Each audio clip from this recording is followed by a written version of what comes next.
انا عامله الاسبونش دي عشان عيد الام ومغلفاها وشربتها في الليله في التلاجة. يعني انا عاملاها من بالليل، فقلت اقوم دلوقتي بقى ازينها. مرضتش اقطعها وهي سخنه بالمنظر دوت. فهنزينها مع بعض عشان عيد الام. كل سنه وكل ام طيبه. انا هقطعها بحيث تكون 3 طبقات كده واحشيها. هتشوفوها معانا.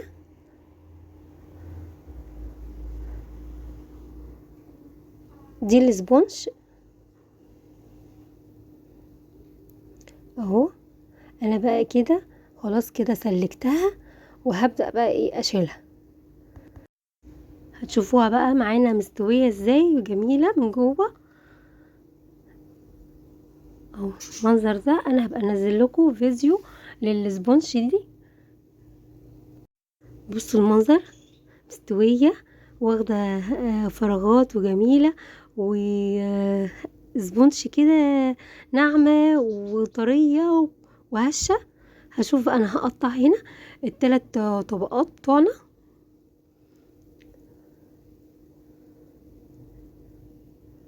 اهو. سلكت تاني طبقة كده. انا عندي 3 طبقات. هبدأ اعمل الكريمة. كريم شانتيه عادي بودر، احط عليه لبن مثلج او مية مثلجة كده. بقى هبدأ احشي الكريمة معايا جاهزة. هبدأ هنا معايا بقى شربات عسل، شربات حلويات. ابدأ ايه اسقيها كده بسيط بالمنظر ده. وبعدين هبدأ احط الكريمة، طبقة كريمة كده حلوة. افرد قدامكم اهو بالاسباتيولا عشان ما نقفش على حاجة. بأقل حاجة ممكن نشتغل بيها. انا هفرد هنا طبقة كريمة وهحط بقى يا اما مكسرات يا اما فاكهة. انا بشتغل بالاسباتيولا اهو عادي، ممكن تشتغل باي حاجة. فهنا بقى خلاص كده هبدأ احط طبقة مكسرات، او انا عندك فاكهة حطي قطعيها صغير وحطيها. انا حطيت هنا مكسرات بتبقى برضك طعمها حلو اهو. هكمل كده بقى بقية التورتة بنفس الطريقة. طبقة كيكة وشربات وكريمة ومكسرات بنفس الطريقة. هكمل 3 طبقات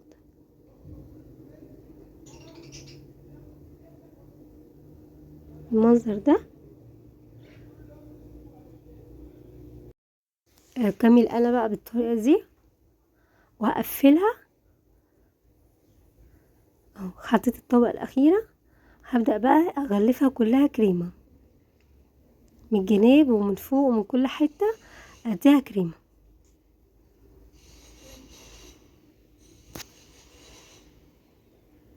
اهو. غلفتها كده خلاص تمام.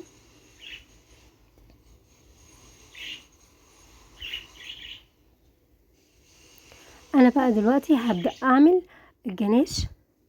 جناش شوكولاتة معايا هنا علبة كريمة صغيرة 200 جرام، شوكولاتة مبشورة، شوكولاتة مطبخ عادية. هبدأ بقى اقلبهم كده عشان الشوكولاتة تدوب. وجاهز معايا الجناش.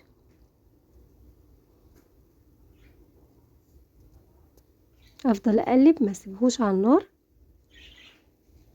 لغاية ما الشوكولاتة بتاعتنا تسيح.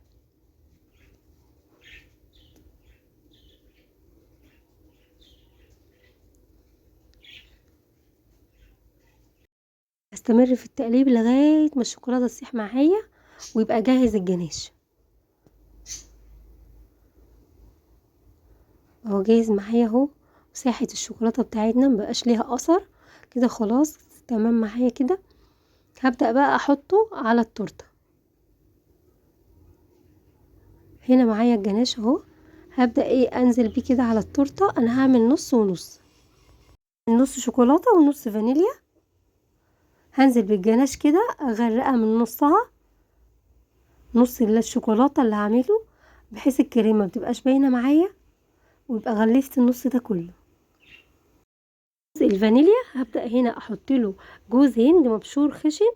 عادي انت ممكن تحطي لوز، تحطي مكسرات، تحطي شوكولاته مبشوره، حطي اللي انت عايزاه، وبأقل الامكانيات هنشتغل.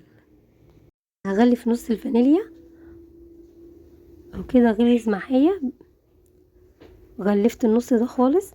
بعد كده بقى هنا معايا شوكولاته عاملاها على حمام ميه وعاملاها بالمنظر ده، زجزاج عكس بعض. هحطها اغلف فيها جزء الشوكولاته،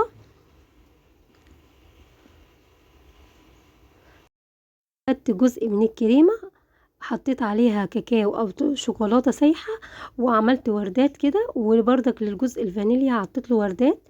هبدأ بقى ايه، احط كريز، احط فاكهه، احط شوكولاته، تحطي اللي عندك.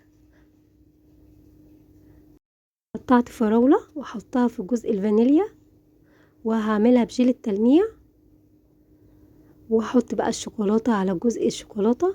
هحط بوريو، في شوكولاته فوليتس، اي حاجه عندك هتشتغل، مش هتقول لا. انا عملت اهو زينتها بالمنظر ده. احط الشوكولاته بتاعتنا، وده المنظر النهائي بتاعنا. كل ماما حماتي كل سنه وانت طيبه، وعيد سعيد عليكي، وكل الامهات طيبين يا رب. وبهديلك التورته دي يا ماما. وعايزه اقول بردك طنط فاطمه كل سنه وانت طيبه، ولو طول اجيب لك التورته دي اجيبها لك اسكندريه. وانا بحبك كتير، ويا رب دايما كده دعماني وبتدعي لي، ربنا يبارك فيكي وفي عمرك. اجيب لك التورته دي اسكندريه هجيبها لك. دلوقتي كمان هوريكم هديه بناتي، كل هديه وتعالوا نفتحها مع بعض. اولها كده كارت وكاتبين فيه حاجات كلام حلو، وجايبين لي شنطه جميله. بصوا نفتحها مع بعض كده. شنطه خروج حلوه، ربنا يبارك فيكم يا بناتي. ويلا وتوكه شوكولاتات، جايبين لي شوكولاته وحلق جميل، وميداليه، ميداليه رمضان جميله قوي. كل سنه وانتم طيبين، ويبارك في اولادكم، في امهاتكم.